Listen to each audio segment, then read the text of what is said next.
Good morning. Today I am here to discuss you the topic red black tree insertion. This is very important topic.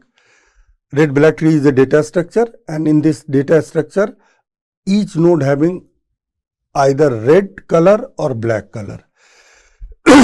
Suppose a new data arrives to red black tree and you have to insert this new data. Means suppose data 11, you have to insert data 11 inside red black tree. Then you create a node and put this 11 in key value, in key place, key field, and this newly inserted node is always red. It is has been decided. ये हमेशा पक्का है कि जो जिस node को आप insert करने जाएंगे वो हमेशा रेड होगा.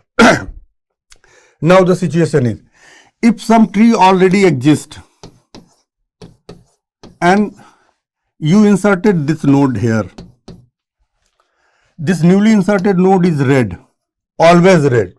ये जब नया नोड क्रिएट होगा, जब इंसर्शन से पहले जस्ट, तो ये रेड ही होगा. अगर parent of this newly inserted node, इस न्यूली इंसर्टेड नोड को हम जेड कहते हैं, तो नेचुरली इसका पेरेंट होगा P Z, parent of Z pointer होगा.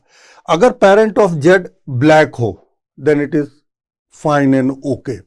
क्यों? ब्लैक नोड के रेड और ब्लैक दोनों चिल्ड्रन पॉसिबल है according to red black tree characteristic. But अगर ये ब्लैक नहीं हुआ, ये रेड हुआ ऑलरेडी एग्जिस्टिंग ट्री में, जिसमें कि आपने ये नोड इंसर्ट किया है, न्यूली इंसर्टेड नोड 11 जिसकी की वैल्यू है, तो यहां पे डबल रेड प्रॉब्लम होगी.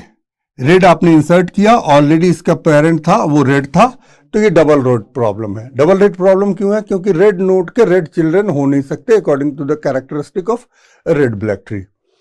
तो you have to deal with this situation. इसको हम डबल रेड प्रॉब्लम कहते हैं जो इंसर्शन में अराइज होता है. इसी तरह डिलीशन में जो प्रॉब्लम अराइज होता है उसे हम कहते हैं ब्लैक हाइट की प्रॉब्लम, लेकिन वो डिलीशन के केस में. फिलहाल we are discussing here insertion.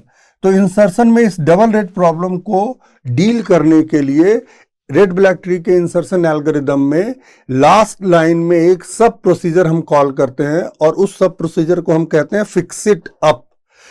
वो फिक्स इट अप कॉल होने से पहले almost 98% algorithm binary search tree की तरह है.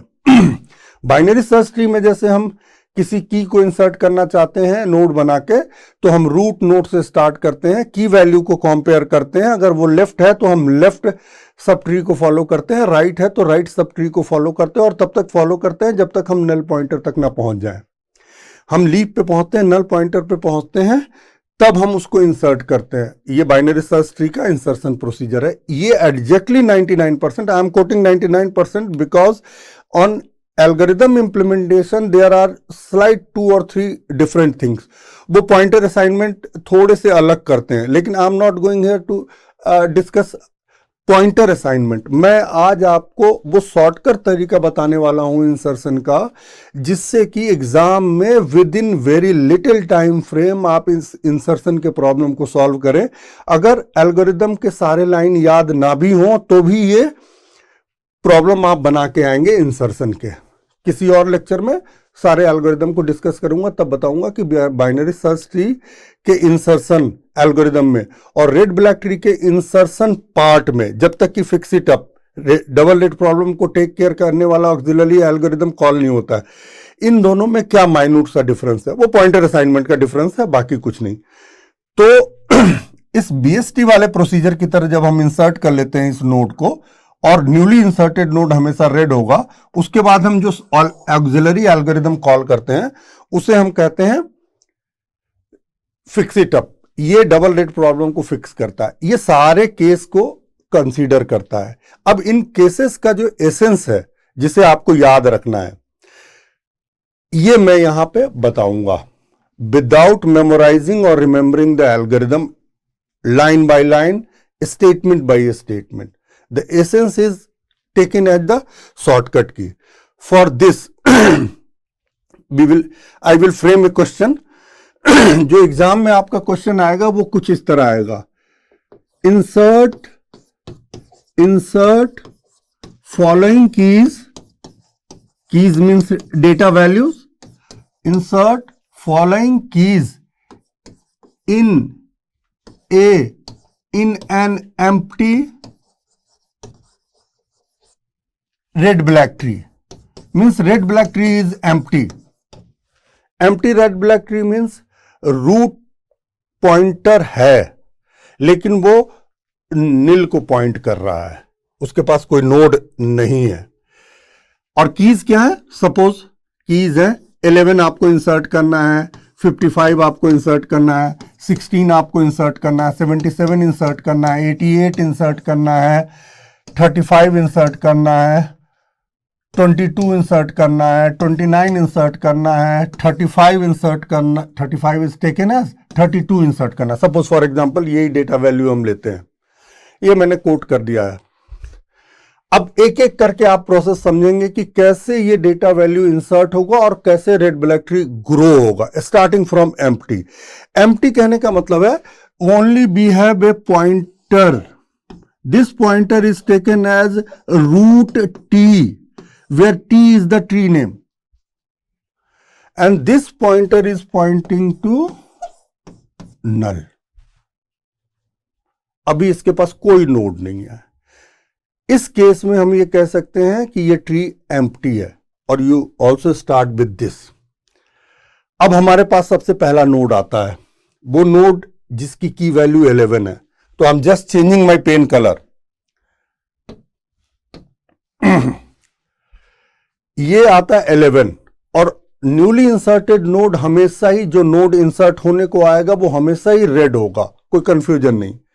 तो ये आप यहां लिखेंगे जब आंसर करेंगे तो आप लिखेंगे इस तरह से। आई एम जस्ट ये भी बताना चाह रहा हूं कि यूनिवर्सिटी में कैसे आंसर करेंगे to secure maximum marks in that question. तो आप जब ये शुरू करेंगे तो क्वेश्चन बनाना इस तरह शुरू करेंगे। आप यहां लिखेंगे अपनी आंसर शीट पे इंसर्ट 11 और यहां आप नोड बना के रखेंगे 11, लेकिन ये नोड आप रेड कलर से बनाएं तो ज्यादा ठीक है। ये नोड आप रेड कलर से बनाएं क्योंकि न्यूली इंसर्टेड नोड हमेशा ही रेड होगा। तो आप यहां पे लिख दें 11। इसका मतलब आप नोड 11 को इंसर्ट करना चाहते हैं, यानी एक नोड इंसर्ट करना चाहते हैं जिसके अंदर की वैल्यू है 11। द फर्स्ट, ये नोड जिस समय इंसर्ट होने आएगा ये पहला नोड होगा और पहला नोड होगा तो बाय डिफॉल्ट ये रूट नोड होगा। तो सबसे पहले तो आप इस स्टेप को, I am just changing my pen to reflect you the changes. ये 11 हमने बनाया, ये रूट टी को इससे पॉइंट करवा दिया और इसके नीचे ये एक्सटर्नल नोड बना दिया। द फर्स्ट डायग्राम, ये एक्चुअली ब्लैक बनाना है जिसको मैंने ब्लू से बना दिया। फ्रीक्वेंटली पेन चेंज करने में इट विल टेक टाइम, तो अभी बताता हूं। ये ब्लैक बनाने हैं, अभी दूसरे एग्जांपल में ये बन जाएगा। इसके तुरंत बाद आप अगली लाइन लिखेंगे। क्यों? क्योंकि root node red black tree का हमेशा ब्लैक होता है, लेकिन चूंकि ये न्यूली इंसर्टेड नोड है तो ये इंसर्शन के समय रेड रहेगा। रेड रहने के बाद एल्गोरिदम इसका टेक केयर करता है, ये चेक करता है कि ये अगर रूट नोड है तो इसे ब्लैक पेंट करता है, वो सेकंड स्टेप है। और ये किसका काम है? ये इंसर्ट फिक्स इट अप का काम है। बाइनरी सर्च ट्री की तरह ये इंसर्ट हुआ, रूट नोड पे ये अटैच हुआ, रूट बन गया ये, और उसके बाद ये ब्लैक होगा। That's why I am explaining in another way. अब आप इसे बनाएंगे 11 और आप यहां लिखेंगे रूट टी और आप यहां बनाएंगे एक्सटर्नल नोड। ये आपका रेड ब्लैक ट्री कंस्ट्रक्ट होना शुरू हो गया। आपने पहला नोड इंसर्ट कर दिया। अब आते हैं नेक्स्ट डेटा पे, ये है 55। तो मैं पेन चेंज कर लूं। आपके पास ये ऑलरेडी ट्री बना हुआ है। अब 55 आपको इंसर्ट करना है, तो मैं ये इस पेज पे ही इसे डिलीट कर दूं यहां तक, फिर यहां से बताता हूं। अब आपका ट्री कंस्ट्रक्ट होना शुरू हो गया है। एम्प्टी रेड ब्लैक ट्री अब नहीं रहा ये, अब ये रेड ब्लैक ट्री हो गया जिसमें एक नोड एग्जिस्ट कर रहा है और वो रूट नोड है। अब आपने करना है इंसर्ट 55 सेम एज 55 की वैल्यू है, ये नोड में आएगा, नोड के की में आएगा, और जो नोड बनेगा वो नेचुरली न्यूली इंसर्टेड नोड होगा, तो वो रेड होगा। ये इंसर्शन स्टार्ट होगा बाइनरी सर्च ट्री की तरह। ये 55 यहां रूट नोड से कंपेयर होगा, रूट नोड से ये बड़ा डेटा है, तो ये रूट नोड के राइट में जाएगा, और रूट नोड के जब राइट में जाएगा तो ये राइट चाइल्ड की तरह अटैच हो जाएगा। तो अब जो डायग्राम बनेगा वो ये बनेगा। यहां से ये एक्सटर्नल नोड हट गया, यहां से ये एक्सटर्नल नोड हट गया, और यहां पे क्या अटैच हो गया, यहां पे अटैच हो गया ये 55, यहां पे अटैच हो गया ये 55 एंड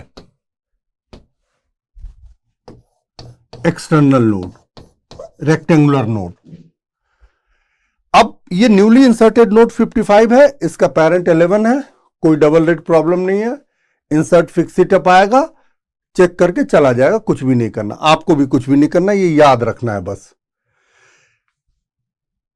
इसके बाद हम आते हैं अब नेक्स्ट डेटा है मेरा इंसर्ट 16, वो मैं यहां लिख दूं।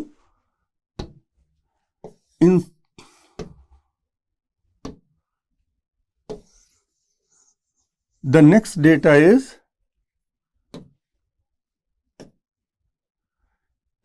insert 16। इसका मतलब 16 की वैल्यू को हमें इंसर्ट करना है। सेम एज प्रीवियस प्रोसीजर, आप इसके लिए एक नोड बना लें। Newly inserted node is always red, तो ये 16 न्यूली इंसर्टेड नोड है, ये रेड है। इंसर्शन स्टार्ट हुआ बाइनरी सर्च ट्री की तरह, वो प्रोसेस हम फॉलो करेंगे। ये 16 नोड कंपेयर हुआ, 16 डेटा वैल्यू का नोड कंपेयर हुआ रूट नोड से। ये रूट नोड 11 है, 11 की वैल्यू से 16 बड़ा है, तो इसके राइट सब ट्री पे जाएगा। राइट सब ट्री पे डेटा है 55, 55 से कंपेयर हुआ 16, 16 छोटा है, तो 55 के लेफ्ट सब ट्री पे आएगा, लेफ्ट चाइल्ड की तरह अटैच हो जाएगा। तो मैं इस डायग्राम को दोबारा बनाता हूं आपके लिए, इस डायग्राम को मैं दोबारा बनाता हूं in another slide. Give me a second. ये आपका 11 है जो ऑलरेडी था, और ये आपका 55 है। अब मेरे पास डेटा आ गया 16, वो यहां आके अटैच होगा। Now the story begins. ये 16 यहां के अटैच हो गया। अब ये न्यूली इंसर्टेड नोड 16 है, ये रेड है, इसका पेरेंट ऑलरेडी रेड था, डबल रेड प्रॉब्लम है। इंसर्ट फिक्स इट अप यहां पे आएगा और ये टेक केयर करेगा। अब इस सिचुएशन में आपको इस डबल रेड प्रॉब्लम से डील करना होगा, और इस केस के लिए जो शॉर्टकट वे हैं, जिसमें कि एल्गोरिथम की एक एक लाइन ना भी याद हो तो भी आप एग्जाम में ये सॉल्व कर पाए with in time frame, with in justified time frame, वो मैं शॉर्टकट आपको बता रहा हूं। उस शॉर्टकट बताने के लिए एक ब्रीफ इंट्रोडक्शन, इसको मैंने 3 केस में डिवाइड किया है, वो केसेस आप देखेंगे यहां। मैं अब अगली स्लाइड पे आ रहा हूं, ब्लैंक स्लाइड पे, और स्टार्ट कर रहा हूं यहां पे। सपोज ये न्यूली इंसर्टेड नोड है और इसे हम कहते हैं जेड, इसका पेरेंट है पीजेड, और नेचुरली ये भी रेड है, तभी हमने कॉल ऑफ अटेंशन लिया, तभी हम डबल रेड प्रॉब्लम को डील करने के लिए आए हैं। ये इस तरफ अटैच हो या इस तरफ अटैच हो, दोनों सिमेट्रिकल केस है। आई am just coating this one.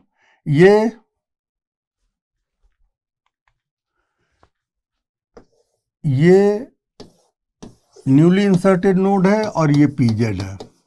आप इसमें कंफ्यूज ना हो, एक केस भी याद है तो दोनों केस बनेंगे। ये सिमेट्रिकल केस है। अब ये न्यूली इंसर्टेड नोड, ये इसका पेरेंट नोड है, हमें बस इसके ग्रैंड पेरेंट तक पहुंचना है। क्योंकि न्यूली इंसर्टेड नोड का पेरेंट रेड है, तो इसका ग्रैंड पेरेंट ब्लैक ही होगा। क्यों ऐसा होगा? क्योंकि अगर वो ब्लैक नहीं होता तो डबल रेड प्रॉब्लम ऑलरेडी होता और रेड ब्लैक ट्री नहीं होता। वो हमने जब रेड इंसर्ट किया था उससे पहले वो एग्जिस्टिंग रेड ब्लैक ट्री था। इसका मतलब उसका ग्रैंड पेरेंट ब्लैक होगा ही होगा, उसका ग्रैंड पेरेंट ब्लैक होगा ही होगा, इसमें कोई शक नहीं है। लेकिन आपको क्या याद रखना है वो बताते हैं, इतनी डिटेल में नहीं जाना है। जैसे ही ये डबल रेड की प्रॉब्लम एराइज हो, जैसे ही ये डबल रेड की प्रॉब्लम एराइज हो, आपको इसके पेरेंट के सिबलिंग को देखना है। इसका मतलब ग्रैंड पेरेंट के दूसरे चाइल्ड को देखना है। अगर पेरेंट राइट चाइल्ड है तो सिबलिंग लेफ्ट चाइल्ड होगा, अगर पेरेंट लेफ्ट चाइल्ड है तो सिबलिंग राइट चाइल्ड होगा, कोई फर्क नहीं है। सिबलिंग को देखना है किसके? पेरेंट के, यानी न्यूली इंसर्टेड नोड के अंकल को देखना है। अब न्यूली इंसर्टेड नोड का अंकल दोनों पॉसिबिलिटी है। क्यों? क्योंकि न्यूली इंसर्टेड नोड का अंकल ग्रैंड पेरेंट ब्लैक होने की वजह से अंकल रेड भी हो सकता है और अंकल ब्लैक भी हो सकता है। यही हमारे केसेस हैं जो मैं यहां पे कोट कर रहा हूं।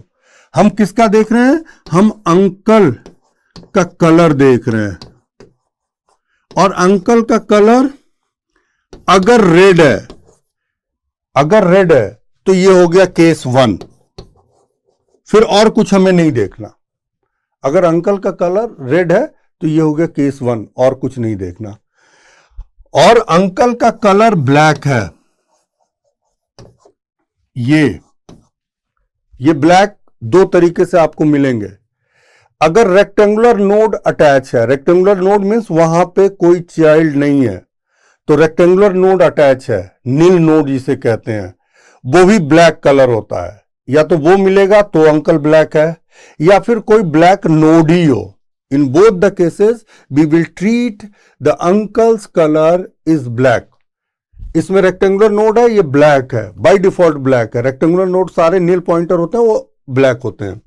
और अगर इसकी जगह पे कोई ब्लैक नोड भी होता तो भी हम कंसीडर करते। तो अगर ब्लैक है तो ये केस, दूसरा केस हो गया। इसको तो केस 1 हमने कर ही दिया। अब जैसे ही हमारा अंकल ब्लैक हुआ, इसको पहचानने के लिए हम फिर थोड़ा सा ध्यान देंगे किस पे? न्यूली इंसर्टेड नोड, उसके पेरेंट और ग्रैंड पेरेंट पे। अगर ये तीनों एक लाइन में हो, अगर ये तीनों एक लाइन में हो तो ये केस 2। इन दिस केस ये केस 2 है। अब आप कहेंगे एक लाइन के अलावा दूसरा केस क्या पॉसिबल है? आई एम जस्ट कोटिंग, वो भी मैं बना के दिखाता हूं। ये ग्रैंड पेरेंट है, ये ग्रैंड पेरेंट है।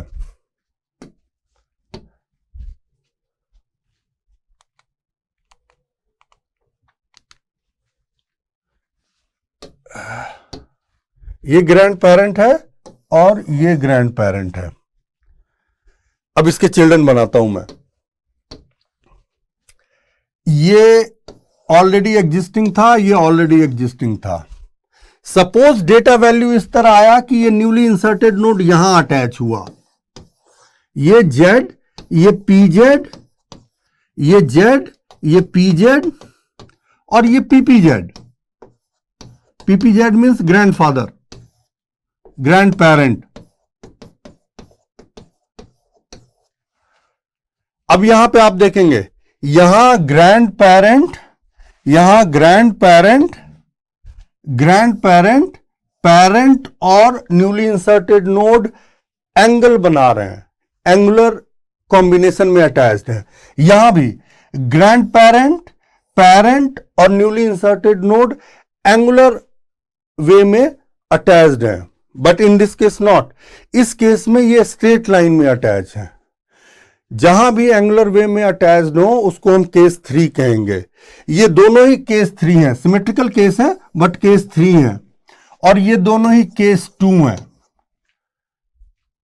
केस 2 और 3 तब एराइज होगा जब अंकल ब्लैक होगा। अंकल अगर रेड है तो वो केस 1 है, उसमें कोई अरेंजमेंट नहीं देखेंगे कि न्यूली इंसर्टेड नोड, उसका पेरेंट और ग्रैंड पेरेंट एंगुलर वे में अटैच्ड है या स्ट्रेट लाइन में अटैच है, ये हमें कंसीडर करना ही नहीं है। इसका मतलब जैसे ही अंकल रेड हुआ बाकी सारी बातें खत्म हो गई, बाकी कुछ याद नहीं रखना आपको। अंकल रेड हुआ, केस 1 हो गया। अंकल ब्लैक है तो अरेंजमेंट देखेंगे। वो अरेंजमेंट किसमें? ग्रैंड पेरेंट, पेरेंट और न्यूली इंसर्टेड नोड के बीच में। अगर ये तीनों स्ट्रेट लाइन फॉर्म हो रहे हैं तो केस 2, अगर ये तीनों एंगल फॉर्म हो रहे हैं तो केस 3। केस 3 का सिंपल सॉल्यूशन है, उसे केस 2 में हम लाएंगे और केस 2 का सॉल्यूशन अप्लाई करेंगे। I am just coming to this. तो हम वापस आते हैं। अब अकॉर्डिंग टू आवर डिस्कशन ये हमारे पास क्या हो गया, ये हमारे पास हो गया जस्ट एक्सटर्नल नोड मैं यहां पे बना दूं। ये यहां पे कोई चाइल्ड नहीं था तो नील नोड है और नील नोड बाय डिफॉल्ट ब्लैक है। तो केस रिकॉग्नाइज करने के लिए सबसे पहले मैंने, और ये क्या है, ये हमारा न्यूली इंसर्टेड नोड है, ये पेरेंट नोड है और ये ग्रैंड पेरेंट नोड है, पीपीजेड। हमने सबसे पहले तो पेरेंट के सिबलिंग यानी अंकल को देखा, अंकल ब्लैक है यानी ये केस 1 नहीं है। अब जब अंकल ब्लैक है तो हमने कॉम्बिनेशन देखा किसका, पेरेंट ऑफ जेड, जेड और ग्रैंड पेरेंट के बीच में, ये एंगल बना रहे हैं, एंगल बना रहे हैं यानी ये हो गया केस 3। अब केस 3 का एक सिंपल सा सॉल्यूशन है, इसे हम इस तरह रोटेट करेंगे कि ये केस 2 में आ जाए। आई एम जस्ट एक्सप्लेनिंग यू। इसे इस तरह रोटेट करेंगे कि ये केस 2 में आ जाए, फिर केस 2 का सॉल्यूशन इसके ऊपर अप्लाई करेंगे। अब ये रोटेशन कैसे आपको इजी शब्दों में याद रखना है, एल्गोरिदम हम खोल के नहीं देखने जा रहे हैं, हम तो कॉपी पे आंसर शीट पे इवेलुएट कर रहे हैं और एक एक चीजें बनाते हुए जा रहे हैं। तो ये ध्यान रखना है, इस अंकल की वजह से, इस अंकल की वजह से हमने, इस अंकल के कलर की वजह से हमने ये डिसाइड किया है। तो ये अंकल अपने, ये याद रखने के लिए बता रहा हूं, याद रखने के लिए जैसे हम की पॉइंट्स याद रखते हैं, किसी चीज से अटैच करके कोई इंफॉर्मेशन बिट याद रखते हैं, वो मैं एक्सप्लेन कर रहा हूं। इस अंकल की वजह से ये डबल रेड की प्रॉब्लम यहां पे अराइज हुई है। तो हम जो रोटेट करेंगे वो इस अंकल के अपोजिट करेंगे, यानी 55 और 16 एक पाइवट में है, इसे हम सिबलिंग के अपोजिट रोटेट करेंगे। सिबलिंग अपने पेरेंट का लेफ्ट चाइल्ड है, सिबलिंग अपने पेरेंट का लेफ्ट चाइल्ड है, तो हम इसको राइट रोटेट करेंगे। इसका सिमेट्रिकल केस, अगर यही सिचुएशन इधर अराइज होती, आई am just giving U a another, मैं एग्जांपल के लिए यहां बता दूं, सपोज ये सिचुएशन होती और मान लिया मैंने ये रेड रेड और ब्लैक है, तो ये सिबलिंग अपने पेरेंट का राइट चाइल्ड है, तो ये रोटेशन लेफ्ट होगा। जैसे ही केस 3 रिकॉग्नाइज करेंगे, सिबलिंग के अपोजिट रोटेट करेंगे पेरेंट ऑफ जेड पे, सिबलिंग के अपोजिट रोटेट करेंगे आप पेरेंट ऑफ जेड पे।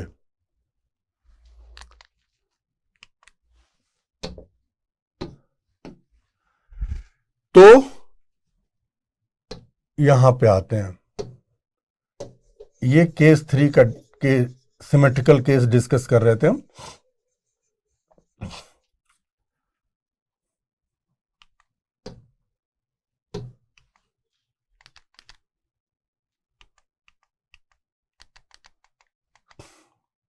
हाँ, तो ये केस 3 का सिमेट्रिकल, यानी सिबलिंग लेफ्ट चाइल्ड है तो हम राइट रोटेट करेंगे। राइट रोटेट करने के बाद क्या होगा, 16 यहां आएगा और 55 नीचे आएगा। मैं इसको बनाता हूं दोबारा, मैं इसको बनाता हूं।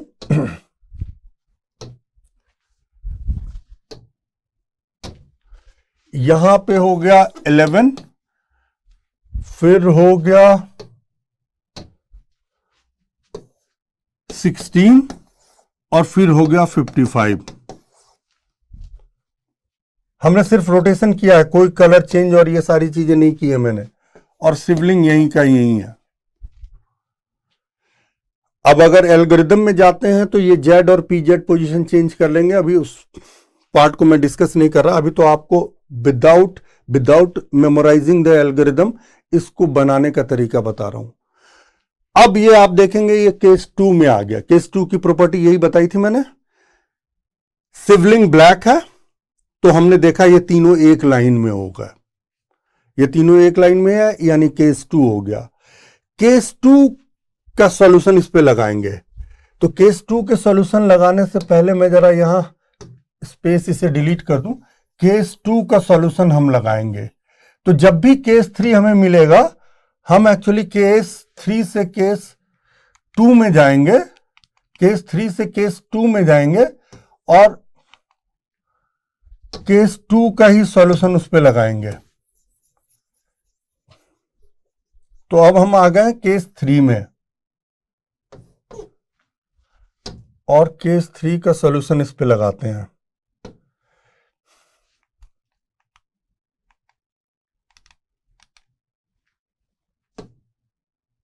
It's fine. केस 3 का सॉल्यूशन लगाने में क्या है, ग्रैंड पेरेंट को आपका कलर चेंज करना है और पेरेंट का कलर चेंज करना है। केस 2 में आ चुके हैं हम, ग्रैंड पेरेंट और पेरेंट का कलर चेंज करना है, वो मैं कर रहा हूं। ग्रैंड पेरेंट का मैंने कलर चेंज किया और पेरेंट का कलर मैंने चेंज किया। ये स्टेप 1 है, स्टेप 1 और स्टेप 2। अब ये रोटेट करेंगे हम ग्रैंड पेरेंट पे। केस 3 में थे तो हमने पेरेंट पे रोटेट किया था, सिबलिंग के अपोजिट किया था।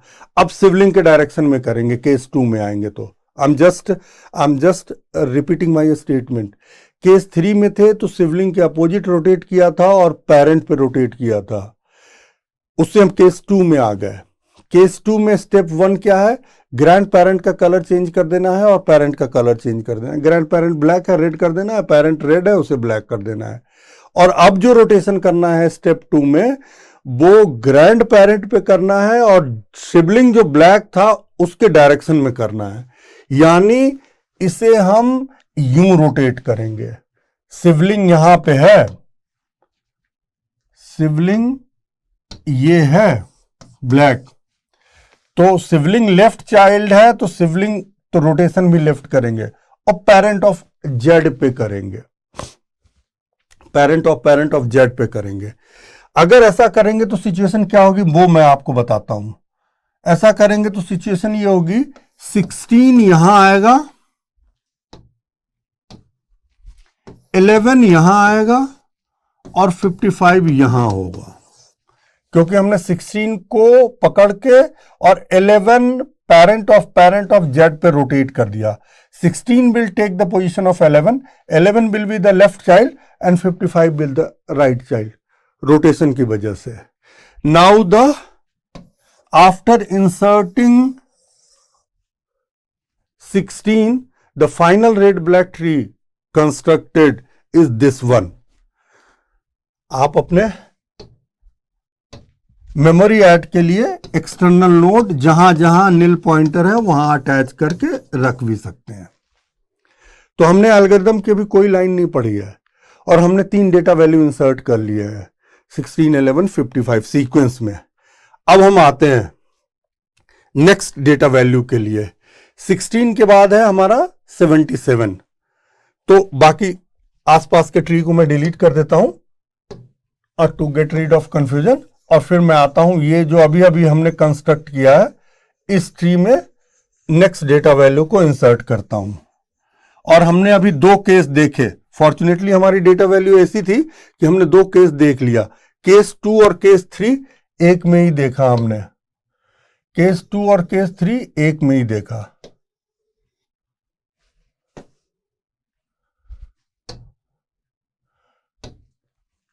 अब इंसर्ट करना है 77 न्यूली इंसर्टेड नोड है। बाइनरी सर्च ट्री की तरह वो इंसर्शन के लिए आएगा, बाइनरी सर्च ट्री की तरह 77 आएगा। तो 77 न्यूली इंसर्टेड नोड, ये है 77।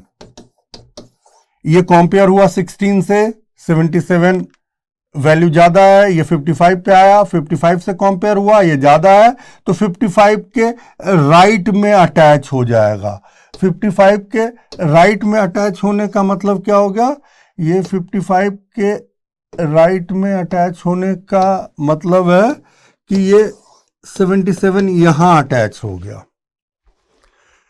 ये अटैचमेंट डेटा वैल्यू के अकॉर्डिंग हुआ, जो बाइनरी सर्च ट्री प्रॉपर्टी को मेंटेन रखने के लिए, और वो टेक करने के लिए एल्गोरिदम का पहला पार्ट है, इंसर्शन का पहला पार्ट है. Now the situation is newly inserted node is Z, parent is PZ and grandparent is PPZ. Again double red problem. क्यों हुई? क्योंकि parent of Z already red था. कोई बात नहीं. जैसे ही ये सिचुएशन अराइज हुई, हम जंप करके आएंगे पेरेंट के सिबलिंग पे, न्यूली इंसर्टेड नोड के अंकल पे. उसका कलर हमने देखा. उसका जब हमने कलर देखा तो ये है सिबलिंग, ये है सिबलिंग. सिबलिंग का रेड है, तो सिबलिंग का कलर रेड है, तो फिर मुझे और कुछ सोचना ही नहीं. वो स्ट्रेट लाइन में अटैच्ड है, एंगुलर वे में अटैच्ड है, क्या है? कुछ नहीं. अगर सिबलिंग का कलर रेड है, किसके सिबलिंग का? पेरेंट के सिबलिंग का, यानी न्यूली इंसर्टेड नोड के अंकल का, तो मुझे कुछ और देखना ही नहीं है.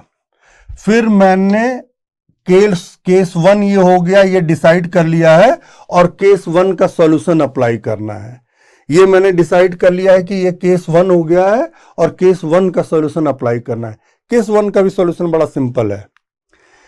पेरेंट और अंकल का कलर आप चेंज कर दें, ब्लैक कर दें, और ग्रैंड पेरेंट का कलर चेंज करके रेड कर दें. पेरेंट और अंकल का कलर चेंज करके ब्लैक कर दें, ग्रैंड पेरेंट का रेड कर दें. मतलब अपोजिट कर देना है सिंपली. मैं कर रहा हूं, यहां पे कलर चेंज कर रहा हूं. ग्रैंड पेरेंट को मैंने बना दिया रेड.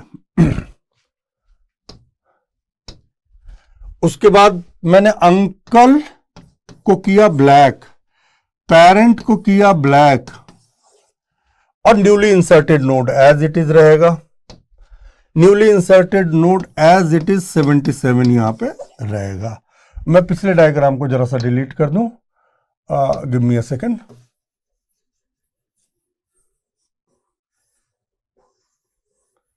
तो ये नया डायग्राम मैंने 77 इंसर्ट होने के बाद बना दिया.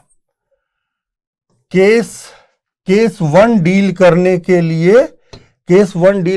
लिए यही 2 स्टेप हैं.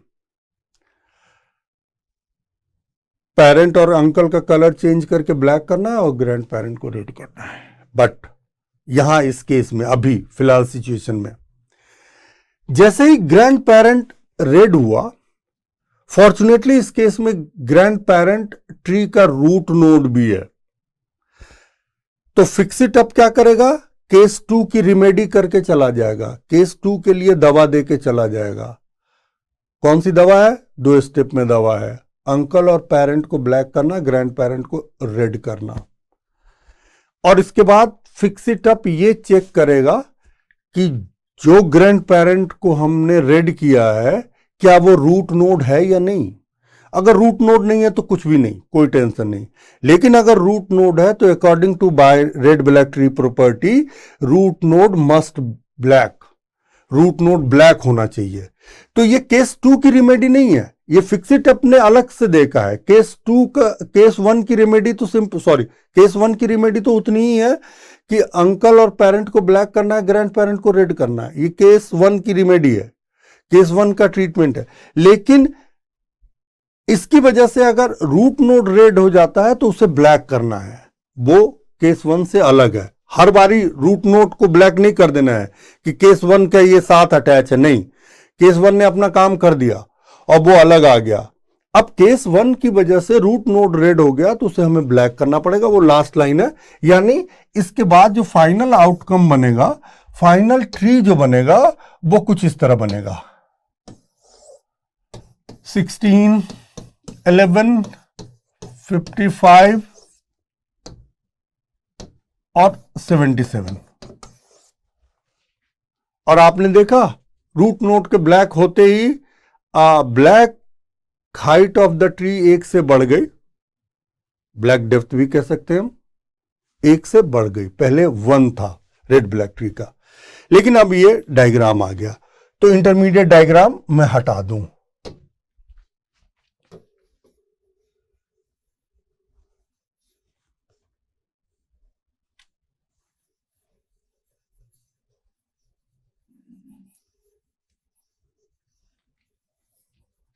Now one more insertion, it will make a little bit more clear the concept.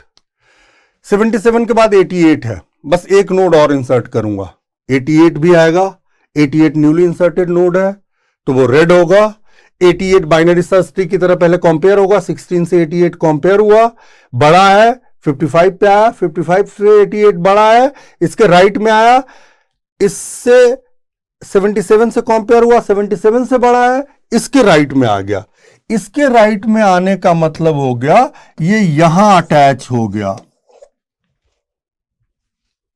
अब फिर से double red problem, 88 newly inserted node है, 77 parent of newly inserted node है और 55 ग्रैंड पेरेंट है।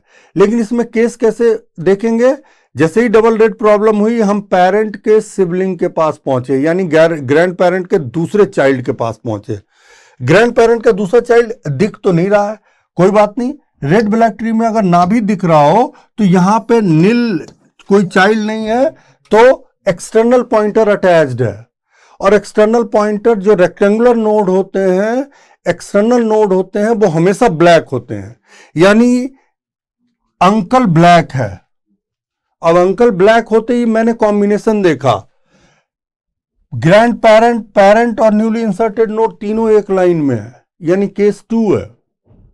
केस 2 का क्या सॉल्यूशन था, ग्रैंड पेरेंट का कलर चेंज करना है, पेरेंट का कलर चेंज करना है, ग्रैंड पेरेंट पे रोटेशन करना है in the direction of sibling. Sibling left child है तो लेफ्ट चाइल्ड में रोटेट करेंगे। I am just making the final diagram to you. अब ये रोटेशन के बाद क्या हो गया, ये रूट नोड तो यही रहा, ये हो गया 77, ये हो गया 11, क्योंकि 77 का कलर हमने चेंज करके ब्लैक कर दिया और 55 का कलर हमने चेंज करके रेड कर दिया। रोटेशन उसके बाद किया हमने। Now this one is 55, this one is 88। The final diagram is this is an valid red black tree. तो for today's lecture, this is the discussion of all the cases in very simple form. In next video, I will discuss the algorithm line by line with pointer assignment. Thank you.